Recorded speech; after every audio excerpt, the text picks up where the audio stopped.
भारतीय नवक्रांति के प्रदेश वरिष्ठ उपाध्यक्ष, संघ काशी प्रांत की महिला विकास मंच अध्यक्ष श्रीमती सांची पटेल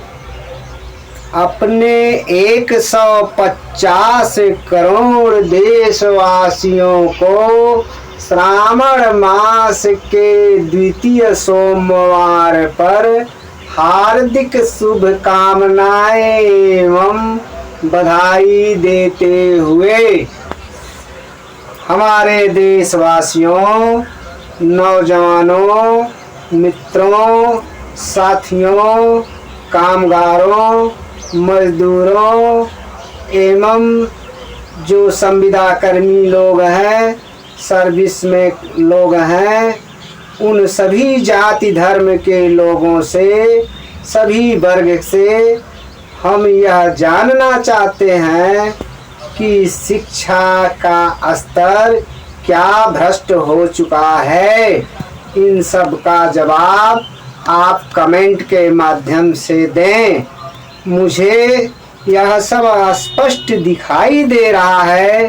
कि आज शिक्षा का स्तर बहुत ही घटिया स्तर पे हो चुका है। शिक्षा माफियाओं का जिस तरह से बोलबाला है, जहाँ पे कि हमारे बच्चे चाहे किसी धर्म जाति वर्ग के लोग हों, हाई स्कूल, इंटरमीडिएट, ग्रेजुएशन करने के बाद उनके पास पैसा नहीं है, वो MBA नहीं कर पा रहे हैं, वो पॉलिटेक्निक नहीं कर पा रहे हैं, वो ANM GNM का कोर्स नहीं कर पा रहे हैं, वो डिप्लोमा D-फार्मा नहीं ले पा रहे हैं, डिग्री B-फार्मा नहीं ले पा रहे हैं, BTC नहीं कर पा रहे हैं, B.Ed नहीं कर पा रहे हैं। किसी तरह से उधार पैसा लेके, कर्ज लेकर, कड़ी मेहनत करने के बाद अगर यह सब डिग्रियां हासिल हो भी जाती है तो हमारे जो विद्यार्थी हैं, छात्र छात्राएं हैं, हमारे डिग्री डिप्लोमा धारी जो छात्र छात्राएं नौजवान हैं, इन्हें रोजगार नहीं मिल पाता, इन्हें सर्विस नहीं मिल पाता। सत्ताधारी लोग बोलते हैं कि स्टार्टअप इंडिया। मुझे स्टार्टअप इंडिया की परिभाषा पता नहीं है। हमारे देशवासियों को, 150 करोड़ देशवासियों को अगर स्टार्टअप की परिभाषा के बारे में जानकारी हो और स्टार्टअप के अंतर्गत अगर कोई रोजगार लग गया हो तो उसे कृपया कमेंट के माध्यम से बताने की कृपा करें। मैं तो सड़कों पे, गाँव में घूम घूम करके यह देख रहा हूँ कि हमारे गरीब बच्चे हमसे मिलते हैं, बात करते हैं और बोलते हैं कि मैंने ग्रेजुएशन तो कर लिया, B.Ed में मैं एडमिशन कराना चाह रहा हूँ, मेरे पास पैसा नहीं है, पॉलिटेक्निक करना चाह रहा हूँ, मेरे पास पैसा नहीं है। ITI किए हुए बहुत से छात्र हैं जो बिल्कुल मजदूर बन के सड़कों पे घूम रहे हैं, उन्हें दिहाड़ी की भी मजदूरी नहीं मिल पा रही है। मजदूरी मिलती है तो उनको समय से पैसा नहीं मिलता है। सरकारें यह कहती हैं कि मैं अपने शिक्षित लोगों के लिए बैंक में इतना लोन उपलब्ध करा दिया हूँ, लेकिन वह लोन हमारे जो नौजवान हैं, पढ़ लिख करके अब खाली हो गए हैं, अपना घर परिवार चलाना चाहते हैं, वो बैंकों में जाते हैं, उन्हें बैंक मैनेजर ऋण देने से जो है दूरी बना देता है। उनको इतनी फॉर्मेलिटियाँ औपचारिकताएं बता देते हैं कि वो लोग मायूस होकर अवसादग्रस्त होते जा रहे हैं, कुंठित हो रहे हैं। तो सत्ताधारी सरकार और देशवासी ये बताएं कि शिक्षा क्या है। हाई स्कूल, इंटरमीडिएट, ग्रेजुएशन के बाद हमारे देश के सभी जाति, धर्म और वर्ग के लोगों के बच्चों का भविष्य क्या है। क्या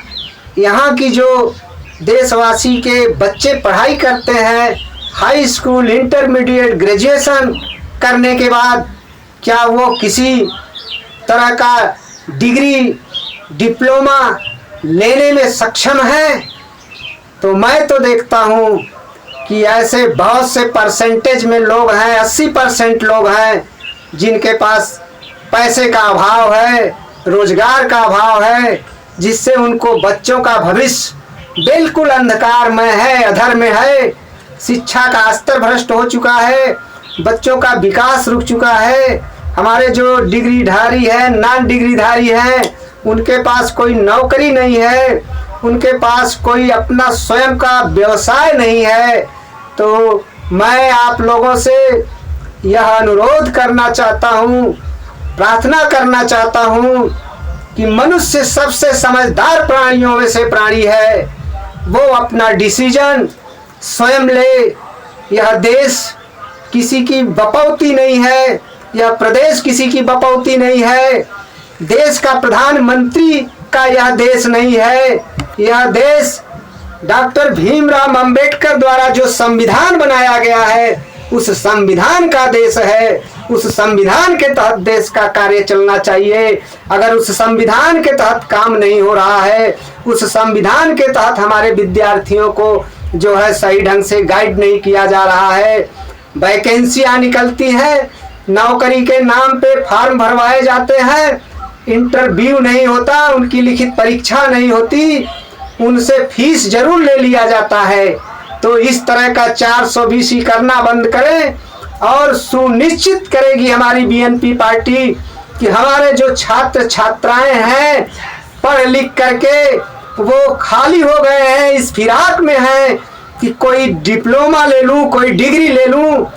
मेरी नौकरी कब लगेगी। तो उसके लिए भारतीय नवक्रांति पार्टी, बीएनपी पार्टी बिल्कुल दृढ़ संकल्प है कि मैं इन सब चीज़ों पर विशेष व्यवस्था बनाऊंगा और इसे सुनिश्चित करूंगा कि हमारे किसान भाइयों को समय पे जो है बिजली मिले, पानी मिले, बीज मिले, खाद मिले और उनके जो है प्रोडक्शन का, उनके जो उत्पादन का जो दाम है वो सुनिश्चित दाम मिले, सही समय पे उनकी बिक्री हो और हमारे नौजवानों को,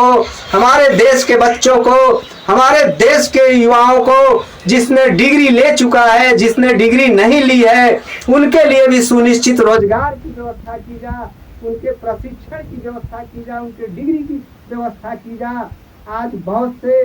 जो स्कूल हैं, कॉलेज हैं, उसमें जो है बहुत लाखों रुपए फीस लग रहा है, जिससे हमारे देश के सभी जाति धर्म के जो गरीब व्यक्ति हैं, जिनके पास जो है कोई सुलभ व्यवस्था नहीं है, रोजगार नहीं है, उनकी कमाई का कोई जरिया नहीं है, ऐसे बच्चे हमारे पढ़ लिख कर भिखारियों की तरह सड़कों पे घूम रहे हैं, आवारों की तरह घूम रहे हैं। वो यही सोच रहे हैं कि मैं क्या करूं, मैं किस तरह से जीवन जीऊं। तो इसके लिए हमारे देश में आपको लोकतांत्रिक में जीने का अधिकार है, मताधिकार का अधिकार है। तो ऐसे मैं देशवासियों से, ऐसे धर्म जाति के सभी लोगों से मैं अपना हाथ जोड़ करके अनुरोध करता हूं, प्रार्थना करता हूं कि आगामी जो चुनाव आएगा, चाहे वो नगर निकाय का चुनाव होगा, चाहे वो लोकसभा का चुनाव होगा, चाहे वो जिला पंचायत का चुनाव होगा, चाहे वो विधानसभा का चुनाव होगा, मैं आप लोगों से विनती करता हूं, प्रार्थना करता हूं कि आगामी चुनाव में अगर हमारे देशवासियों का, हमारे नौजवानों का, हमारे विद्यार्थियों का अगर सहयोग मिला, मदद मिली, एकता मिली और आप लोग भाईचारा के साथ हमारी बीएनपी पार्टी के पेन ड्राइव पे, भारतीय नवक्रांति पार्टी के प्रत्याशी को पेन ड्राइव पे अगर आप वोट करते हैं और इन्हें सत्ता में पहुंचाने की कृपा करते हैं, तो इन सब चीजों को मैं उखाड़ फेंकूंगा और एक नई शिक्षा योजना लाऊंगा जिसमें हमारे सभी जाति धर्म के बच्चे का सुनिश्चित शिक्षा का स्तर ऊंचा हो और उनका विकास हो। वो बच्चे हमारे कुंठित न हो, अवसादग्रस्त न हो। स्टार्टअप इंडिया के अंतर्गत उनको रोजगार मिले, नौकरी मिले। इसी के साथ मैं आप लोगों से जो है प्रार्थना करता हूं कि आप लोग मेरी इन बातों को कंठस्थ करें और आप लोग खुल करके इस बार के चुनाव में भारतीय नवक्रांति पार्टी बीएनपी पार्टी का पूर्ण रूप से सहयोग करें और इन्हें अपने मताधिकार के साथ बहुमत में पहुंचाएं। जय क्रांति, जय भारत।